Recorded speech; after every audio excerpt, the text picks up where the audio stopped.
Toon Bells. मैं नागलोक का युवराज हूँ। मेरे पिता इस लोक के महाराजा हैं। आप केवल एक अतिथि हैं। नागवर्धन, तुम अब से भूलोक में रहोगे। जब तक कोई शुद्ध आत्मा तुम्हें तुम्हारे भीतर के मनुष्य को प्रेम न करे, जब तक वो तुम्हें स्वीकार न कर ले, जब तक उसके आंसू की एक बूंद तुम्हें स्पर्श न करे, तब तक तुम नाग के रूप में अकेले रहोगे। तब तक नागलोक में तुम्हारे लिए कोई स्थान नहीं है।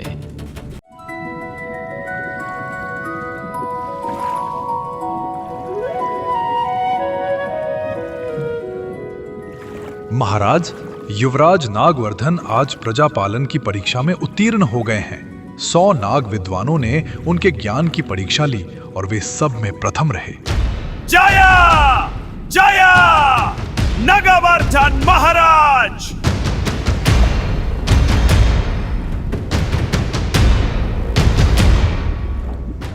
नागवर्धन, वो दिन पास है जब तुम ये सिंहासन संभालोगे, लेकिन उस दिन के आने से पहले मुझे तुम्हें एक सच बताना है। कहिए पिताजी, मैं सुनने के लिए तैयार हूँ। नागलोक की शक्ति राजा में नहीं होती, सेना में नहीं होती, मणियों में नहीं होती। वो शक्ति प्रेम में होती है। जब तुम्हें कोई ऐसा हृदय मिले जो तुम्हें तुम्हारे असली रूप में स्वीकार करे, तभी तुम सच्चे राजा बनोगे। पिताजी, कामाक्षी मुझसे प्रेम करती है। नागलोक में हर कोई मुझे चाहता है। जो प्रेम आप कह रहे हैं वो तो मेरे पास पहले से ही है ना। तुम्हें लगता है कि वो प्रेम तुम्हारे पास है पुत्र। लगना अलग बात है और होना अलग। आज की परीक्षा में आप सबसे आगे रहें। पूरा नागलोक आपके बारे में बात कर रहा है। ये तो होना ही है। मैं राजकुमार हूँ, कम रहा तो बेइज्जती होगी ना। क्या आपको डर नहीं लगता कि एक दिन आप राजा बनेंगे और जिम्मेदारियां बहुत बढ़ जाएंगी? डर? मुझे उस शब्द का अर्थ नहीं पता कामाक्षी। मैं नागवर्धन हूँ, नागलोक का राजा बनूंगा। यह मेरा जन्मसिद्ध अधिकार है। जन्मसिद्ध अधिकार? लेकिन राजकुमार, राज्य केवल अधिकार से तो नहीं चलता है ना। तुम बहुत कम बोलती हो कामाक्षी, लेकिन कभी गलत नहीं बोलती। इसीलिए मैं तुम्हें पसंद करता हूँ।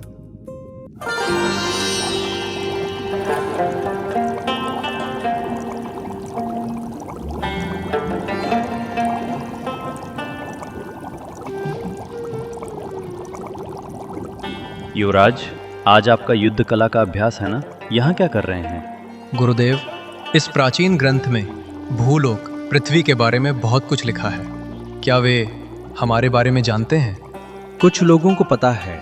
वे मानते हैं कि नदियों, सरोवरों और पहाड़ों में नाग रहते हैं। कुछ पूजा करते हैं तो कुछ डरते हैं। वे हमारी पूजा करते हैं, लेकिन हम उन्हें दिखाई नहीं देते। क्या यह न्याय है गुरुदेव? दो लोगों के बीच एक सीमा होना आवश्यक है युवराज। यही नियम है, महाराजा का बनाया हुआ नियम। लेकिन जब मैं राजा बनूंगा तब मैं इस नियम को बदल दूंगा। नियम बिना किसी कारण के नहीं बनते युवराज। सावधान रहिएगा।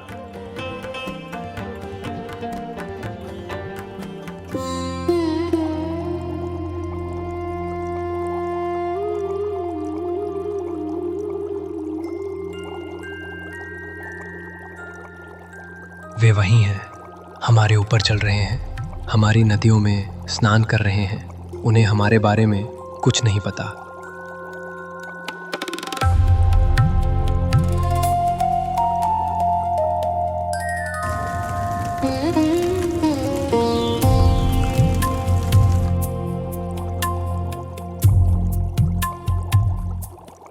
युवराज, इस मंदिर में कोई है, आप भीतर न जाएं। मैं जाऊंगा, तुम बाहर ही रहो।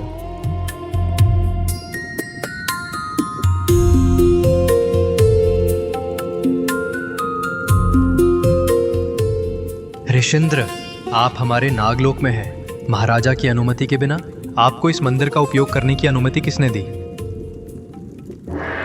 राजकुमार, क्या तुमने बोलने से पहले अनुमति मांगना नहीं सीखा?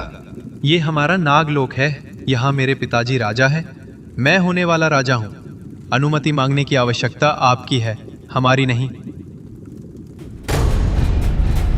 शक्तिशाली व्यक्ति हमेशा अधिकार की भाषा बोलता है, लेकिन निर्बल व्यक्ति ही मर्यादा सीखता है। तुम्हारे पास शक्ति है पर मर्यादा नहीं। बताइए आप यहाँ क्यों हैं? अन्यथा मेरे सैनिक आपसे बात करेंगे। मैं यहाँ तुम्हारे पिता की अनुमति से हूँ। पता है, उन्होंने ही मुझे आमंत्रित किया था। उन्हें पहले से पता था कि एक दिन एक ऋषि आएगा जब उनके पुत्र को मर्यादा सीखने का समय आएगा। भले ही मेरे पिता ने आपको अनुमति दी हो, क्या आप राजकुमार से इस तरह बात कर सकते हैं? तुमने दूसरों का स्वागत करना नहीं सीखा, अलग अलग लोगों के लोगों को मनुष्य की तरह देखना नहीं सीखा। तुम अहंकार में जिए।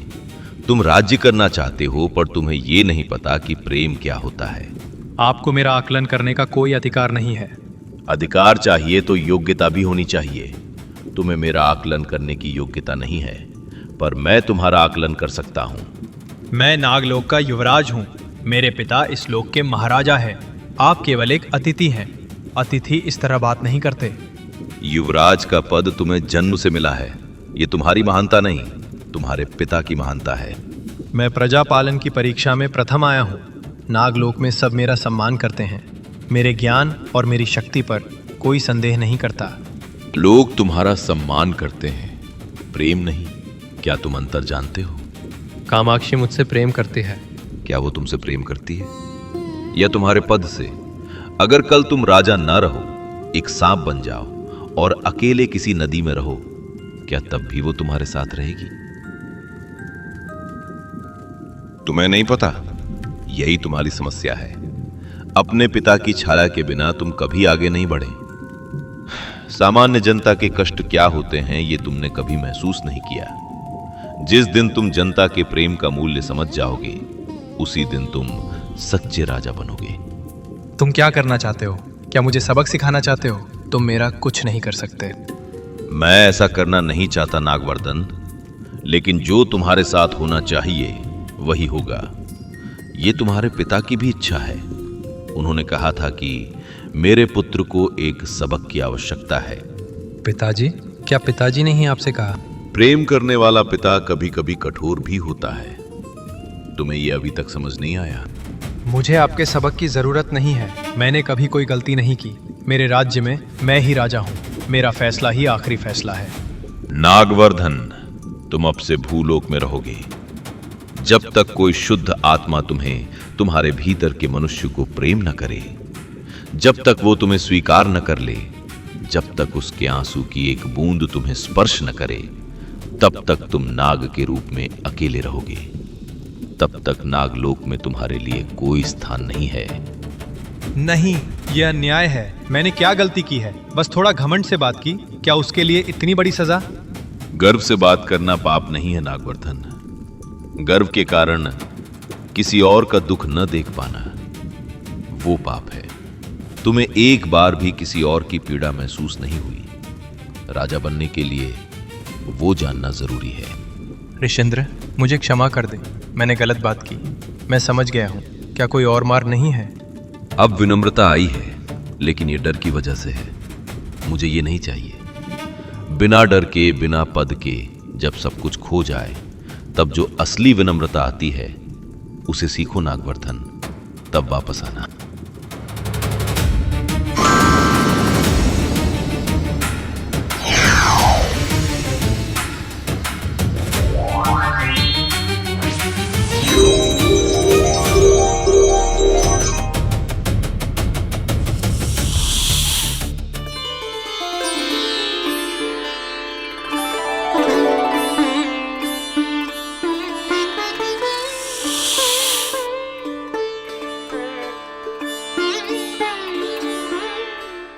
शायद यही भूलोक है।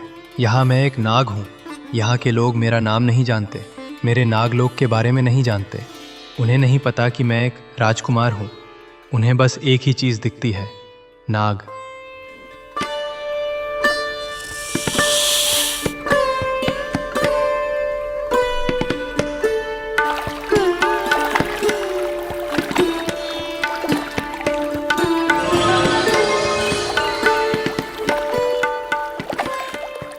महाराज, युवराज कहीं दिखाई नहीं दे रहे। हम रात से उन्हें ढूंढ रहे हैं। ढूंढो मत, जो होना है वो हो चुका है। ऋषि दुर्वासा, मैंने ही उन्हें बुलाया था ताकि मेरे पुत्र को जीवन का एक पाठ मिल सके। अब वो कहीं अकेला है, राजा बनना सीख रहा है।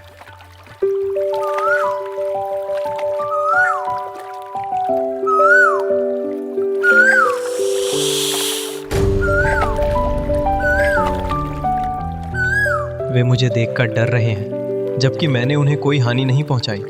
उन्हें बस एक सांप दिखाई देता है। दुर्वासा ऋषि ने कहा था कि मैंने दूसरों को स्वीकार नहीं किया। अब समझ आ रहा है कि जब कोई आपको स्वीकार न करे तो कितना दुख होता है।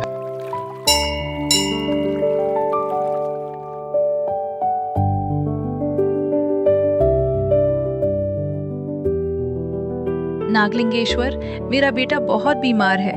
हकीम भी कुछ नहीं कर पा रहे। अब तुम ही सहारा हो, तुम ही इसकी रक्षा करो।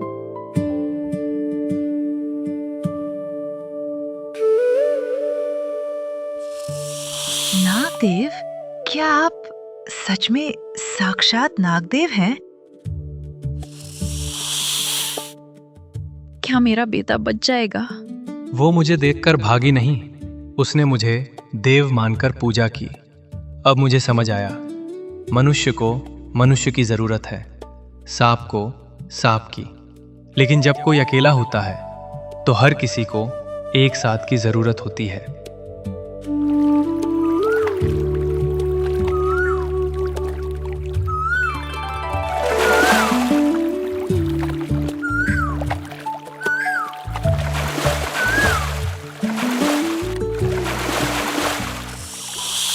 पता नहीं क्यों ये लड़की दूसरों जैसी नहीं लगती। इसकी बातों में, इसकी हंसी में एक अजीब सी शांति है। दुर्वासा ऋषि की बातें फिर से सुनाई दे रही हैं। जब तक कोई शुद्ध आत्मा तुमसे प्रेम ना करे।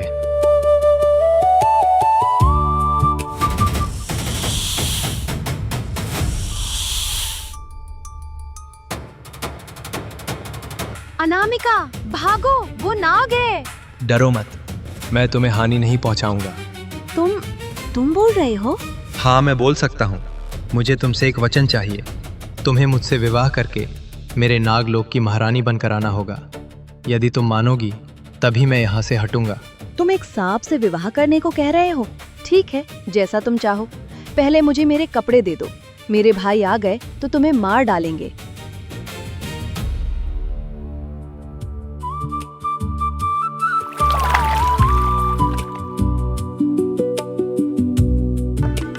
सब मुझे देखकर भाग जाते हैं, लेकिन उसने एक सांप को वचन दिया है।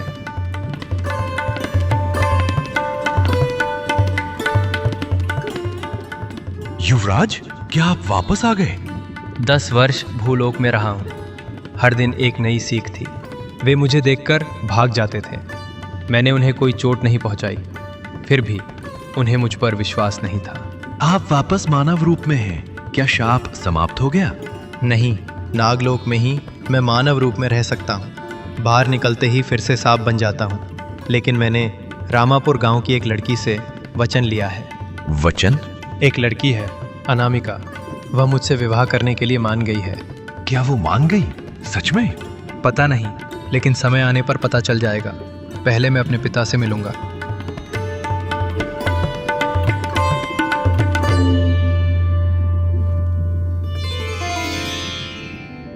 पिताजी, मैंने अहंकार में व्यवहार किया। मुझे दुर्वासा ऋषि से वैसा नहीं बोलना चाहिए था। क्या उनके आने का कारण आप ही थे? मुझे विश्वास था कि जो पाठ मैं नहीं सिखा सका वो एक गुरु सिखाएंगे। क्या मैंने कोई गलती की? नहीं, 10 साल भूलोक में रहा। हर दिन कुछ ना कुछ सीखा।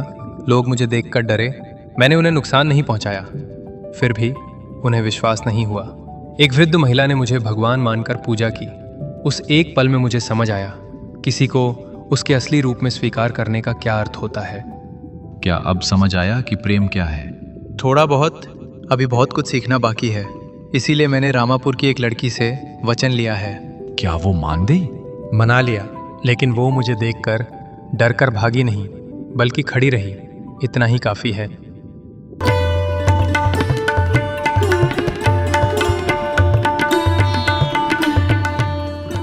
आप वापस आ गए युवराज। 10 साल मैंने प्रतीक्षा की है।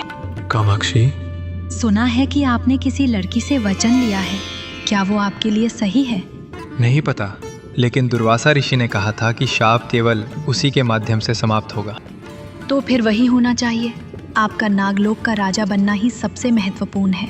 जाइए, मैं प्रार्थना करती हूँ कि आपका शाप मिट जाए।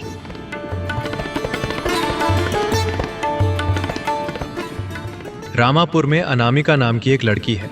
उसने मुझे वचन दिया है कि वो मुझसे विवाह करेगी। उस वचन के अनुसार मुझे उसे नागलोक लाना होगा। क्या वो वास्तव में मान जाएगी? वो अपना वचन तोड़ने वाली लड़की नहीं है। मैंने उसके परिवार के बारे में सुना है। उनके वंश में वचन का बहुत महत्व है। या उसका परिवार मानेगा? मनुष्यों का कुछ पता नहीं युवराज, वे कब बदल जाए। उसका मन नहीं बदलेगा, पता नहीं क्यों, पर मुझे विश्वास है।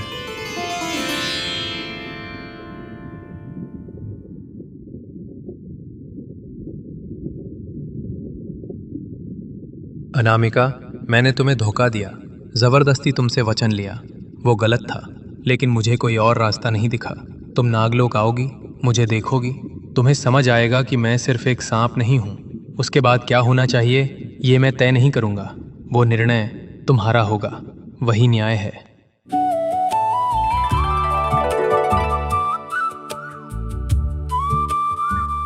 एक सांप ने मुझसे बात की, नागलोक के बारे में बताया। मैंने उसे वचन दिया है, अब मैं पीछे नहीं हट सकती। उसकी आंखों में बहुत दर्द था। वह अपना वचन नहीं तोड़ेगी, लेकिन अगर वह नागलोक आए तो अपनी इच्छा से आए। ऐसा होगा या नहीं मुझे नहीं पता।